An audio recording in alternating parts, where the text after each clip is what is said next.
श्रीमद् भागवत गीता अनुवाद स्वामी रामसुखदास 12तम अध्याय 9 श्लोक। अथ चित्तं समाधातुं न शक्नोषि मयि स्थिरम् अभ्यासयोगेन ततो तुं मामिच्छाप्तुं धनंजय। যদি তুমি আমাতে চিত্ত অচলভাবে স্থির বা রোপণ করতে সক্ষম না হও, তাহলে হে ধনঞ্জয়, অভ্যাস যোগের সাহায্যে তুমি আমাকে পাওয়ার চেষ্টা করো। চিত্তপত্রের অর্থ এখানে মন, কিন্তু এই শ্লোকের আগের শ্লোকটিতে বর্ণিত সাধনার সঙ্গে এর সম্পর্ক আছে, তাই ওখানে চিত্তম পত্রের অর্থ হিসাবে মন ও বুদ্ধি উভয়কে ধরাই যুক্তিসঙ্গত। ভগবান অর্জুনকে বলেছেন যে যদি তুমি তোমার মন ও বুদ্ধি আমাতে অচলভাবে স্থাপন করতে অসমর্থ হও, অর্থাৎ আমাতে অর্পণ করতে না পারো, তাহলে অভ্যাস যোগের সাহায্যে আমাকে পাওয়ার চেষ্টা করো। অভ্যাস এবং অভ্যাস যোগ দুটি আলাদা। কোনো উদ্দেশ্য চিত্তকে বারংবার লাগানোকে বলা হয় অভ্যাস, এবং যোগ বলা হয় সমত্বকে। সমতা রেখে অভ্যাস করাই হলো অভ্যাস যোগ। শুধুমাত্র ভগবত প্রাপ্তির উদ্দেশ্যে কৃত ভজন, নাম, জপ প্রভৃতিকে বলা হয় অভ্যাস যোগ। অভ্যাসের সঙ্গে যোগের সংযোগ না হলে সাধকের উদ্দেশ্য সংসারেই থেকে যায়। সংসারের উদ্দেশ্য থাকায় স্ত্রী, পুত্র, ধন সম্পত্তি, মান মর্যাদা, সুস্থতা, অনুকূলতা ইত্যাদি নানা কামনা উৎপন্ন হয়ে থাকে। কামনাকারী ব্যক্তির কাজকর্মের উদ্দেশ্য কখনো পুত্র, কখনো অর্থ, কখনো মান মর্যাদা ইত্যাদি ভিন্ন ভিন্ন হয়ে থাকে। তাই এইরূপ ব্যক্তির ক্রিয়ার দ্বারা যোগ হয় না। যোগ তখনই হয় যখন ক্রিয়ামাত্রেরই উদ্দেশ্য বা ধ্যেয় একমাত্র পরমাত্মা হয়।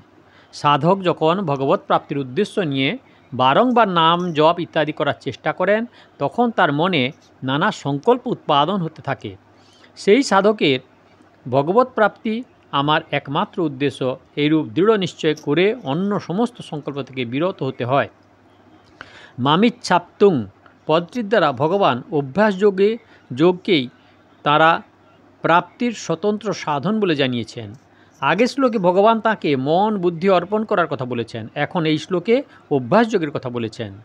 এর দ্বারা এই ধারণা হতে পারে যে অভ্যাস যোগ হলো ভগবানের মন বুদ্ধি অর্পণ করার সাধনা। অতএব প্রথমে অভ্যাসের সাহায্যে মন বুদ্ধি ভগবানে অর্পণ করা হবে, তারপর ভগবত প্রাপ্তি ঘটবে। কিন্তু মন বুদ্ধি ভগবানে অর্পণ করলেই যে ভগবত প্রাপ্তি হবে এমন কোনো নিয়ম নেই। ভগবানের কথার তাৎপর্য হল যে যদি ভগবত প্রাপ্তি করার উদ্দেশ্য হয়, অর্থাৎ উদ্দেশ্যের সঙ্গে সাধক অভিন্ন হয়, তাহলে কেবল অভ্যাস এর দ্বারাই তার ভগবত প্রাপ্তি হবে।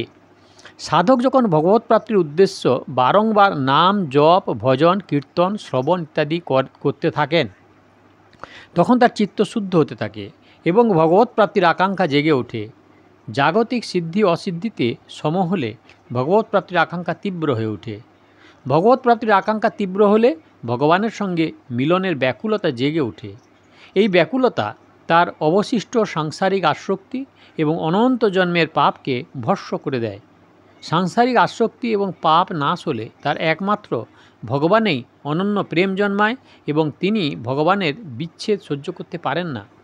ভক্ত যখন ভগবানের বিচ্ছেদ সহ্য করতে পারেন না, তখন ভগবানও সেই ভক্তকে ছাড়া থাকতে পারেন না, অর্থাৎ ভগবানও তার বিচ্ছেদ সহ্য করতে পারেন না এবং সেই ভক্তের ঈশ্বর লাভ হয়ে যায়।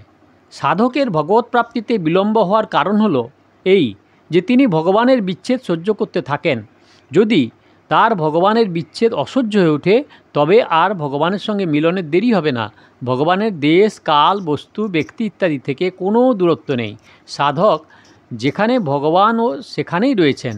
ভক্তের আকাঙ্ক্ষা কম হওয়ায় ভগবত প্রাপ্তিতে বিলম্ব ঘটে। সাংসারিক সুখভোগের আকাঙ্ক্ষার জন্যেই এমন ধারণা করা হয়ে থাকে যে ভগবত প্রাপ্তি ভবিষ্যতে হবে। ভগবত প্রাপ্তির জন্য যখনই শীঘ্র ব্যাকুলতা ও উৎকণ্ঠা হয়, তখনই সুখভোগের আকাঙ্ক্ষা স্বতই নাশ হয়ে যায় এবং অতি শীঘ্রই ভগবত লাভ হয়। গোড়া থেকে যদি সাধক দৃঢ় প্রতিজ্ঞ হন যে আমাকে ভগবত প্রাপ্তি করতেই হবে, তাতে মৌলিক দৃষ্টিতে কিছু হোক বা নাই হোক, তাহলে কর্মযোগ, জ্ঞানযোগ বা ভক্তিযোগ যে কোনো উপায়ে অতি শীঘ্রই ঈশ্বর লাভ করা সম্ভব। শ্লোক নাম্বার 10। অভ্যাসে হপ্প সমর্থো হোসি মত কর্ম পরমো ভব মদর্থমপি কর্মাণি কুর্বণ সিদ্ধিমবাপ্স্যসি। যদি তুমি অভ্যাসে ও অসমর্থ হও তবে আমার জন্য কর্মপরায়ণ হয়ে যাও, আমার জন্য কর্ম করতে থাকলেও তুমি সিদ্ধি লাভ করবে। ব্যাখ্যা: অভ্যাসে প্রাপ্যসমর্থসি মত কর্ম পরমো ভব। এখানে অভ্যাসে পদটির অর্থ আগের শ্লোকে বর্ণিত অভ্যাস যোগেই গীতার একটি রীতি হলো এই যে আগে কথিত বিষয়টি পরে সংক্ষেপে বর্ণনা করা। অষ্টম শ্লোকে ভগবান মন বুদ্ধি নিবিষ্ট করার সাধনাকে নবম শ্লোকে পুনরায় চিত্তং সমাধাতুম পদটির দ্বারা বলেছেন, অর্থাৎ চিত্তম পদটির অন্তর্গত মন বুদ্ধি দুই সমাবেশ করেছেন। এইরূপ নবম শ্লোকে উদ্ধৃত অভ্যাসযোগ পদটির জন্য এখানে অভ্যাসে পদ উদ্ধৃত হয়েছে। ভগবান বলেছেন যে যদি তুমি পূর্ব শ্লোকে বর্ণিত অভ্যাসযোগ্য অসমর্থ হও তাহলে আমার জন্য শুধু কর্ম করে যাও, অর্থাৎ সমস্ত কর্ম বর্ণাশ্রম ধর্মানুসারে শরীর নির্বাহ এবং জীবিকা সম্পর্কীয় লৌকিক এবং ভজন ধ্যান নাম জপ ইত্যাদি পারমার্থিক কর্ম সাংসারিক ভোগ ও সংগ্রহের জন্য না করে একমাত্র ভগবৎ প্রাপ্তির জন্যই করা। যে কর্ম ভগবৎ প্রাপ্তির জন্য ভগবত নির্দেশানুযায়ী করা হয় তাকে মত কর্ম বলা হয়। যেসব সাধক এইরূপ কর্মপরায়ণ তাদের মত কর্মপরম বলা হয়। যখন সাধকের নিজেরও ভগবানের সঙ্গে সম্বন্ধ থাকে এবং কর্মগুলিরও ভগবানের সঙ্গে সম্পর্ক থাকে তখনই মত কর্মপরায়ণতা সিদ্ধ হয়। সাধকের ধ্যেয় যখন আর সংসার ভোগ ও সংগ্রহ থাকে না তখন নির্দিষ্ট ক্রিয়াকর্ম স্বতই দূরীভূত হয়, কারণ নিষিদ্ধ কর্ম করাতে সাংসারিক কামনাই হলো হেতু। অতএব ভগবৎ প্রাপ্তি উদ্দেশ্য হওয়ায় সাধকের সমস্ত ক্রিয়াই শাস্ত্রবিহিত এবং ভগবদর্থ হয়। মদর্থমপি কর্মাণি কুর্বণ সিদ্ধিমবাপ্স্যসি। ভগবান যে সাধনার কথা এই শ্লোকের পূর্বার্ধে মত কর্ম পরমো ভব পদটি দ্বারা বলেছেন সেই কথাই পুনরায় এই পদটিতে বলেছেন। পদটির ভাব হলো যে যদি পরমাত্মাই উদ্দেশ্য হয় তাহলে সাধকের স্থিতি আর অন্য কোনো স্থানে কি করে হতে পারে।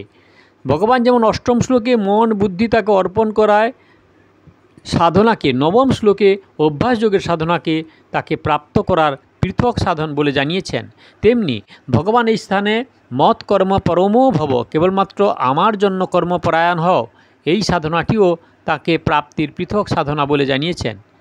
ব্যবসায়ী ব্যক্তি ব্যবসার দ্বারা ধনলাভ করলে যেমন তার কর্মের উৎসাহ ও ধনলোভ বেড়ে যায়, তেমনি সাধক যখন ভগবানের জন্য সমস্ত কর্ম করেন তখন তার মনেও ভগবৎ প্রাপ্তির আকাঙ্ক্ষা এবং সাধনা করার উৎসাহ বেড়ে যায়।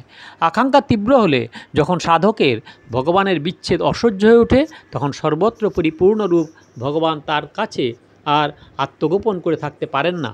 ভগবান তখন কৃপা করে সাধককে তার প্রাপ্তি করিয়ে দেন। সাধকের উদ্দেশ্য যদি ভগবত প্রাপ্তি করা হয় তাহলে সমস্ত ক্রিয়া তিনি ভগবানের জন্যই করেন, অর্থাৎ বুদ্ধি সামগ্রী সামর্থ্য এবং সময় পুরোপুরি তিনি ভগবত প্রাপ্তির উদ্দেশ্যেই নিয়োগ করেছেন। এছাড়া তিনি আর কী বা করতে পারেন। ভগবানও তার কাছে এর থেকে বেশি কিছু আশা করেন না, তাই তাকে নিজের প্রাপ্তি করিয়ে দেন।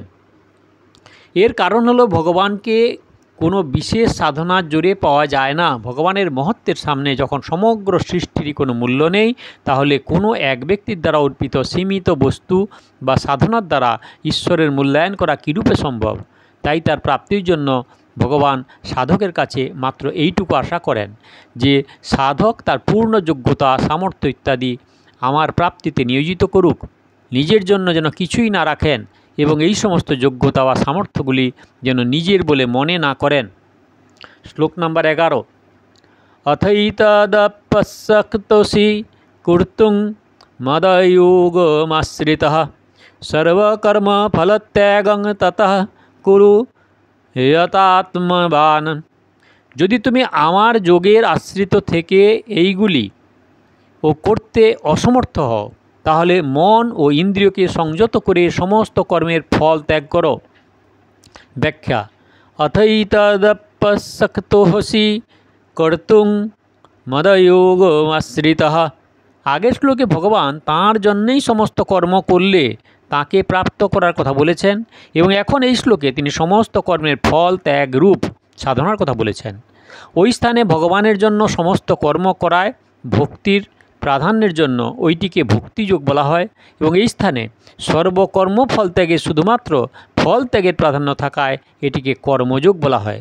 এইরূপ ভগবৎ প্রাপ্তির এই দুটি স্বতন্ত্র পৃথক পৃথক সাধন। এই শ্লোকে মদ যোগমাশ্রিত পদটির সম্বন্ধ অথৈতদপশ্যক্তেহসি কথাটির সঙ্গে মনে করাই ঠিক বলে মনে হয়, কারণ যদি এটির সম্বন্ধে সর্বকর্ম ফল ত্যাগম কুরু কথাটির সঙ্গে মনে করা হয় তাহলে ভগবানের আশ্রয়ের প্রাধান্য থাকায় এটিও ভক্তিযোগ হয়।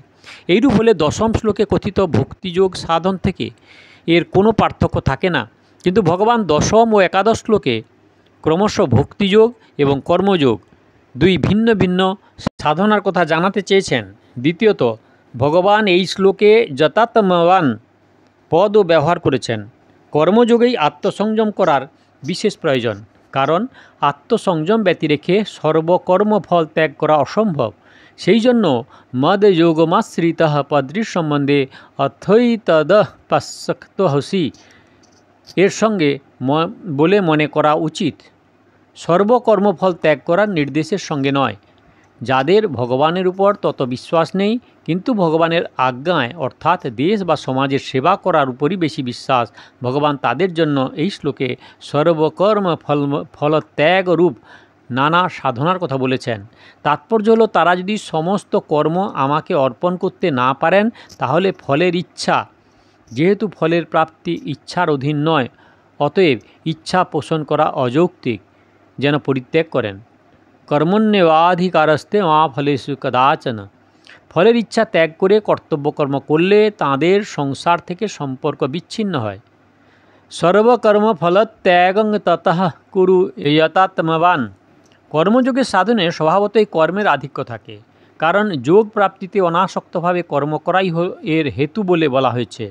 অতএব কর্মে ফলাসক্তি থাকলে আবদ্ধ হওয়ার ভয় থাকে।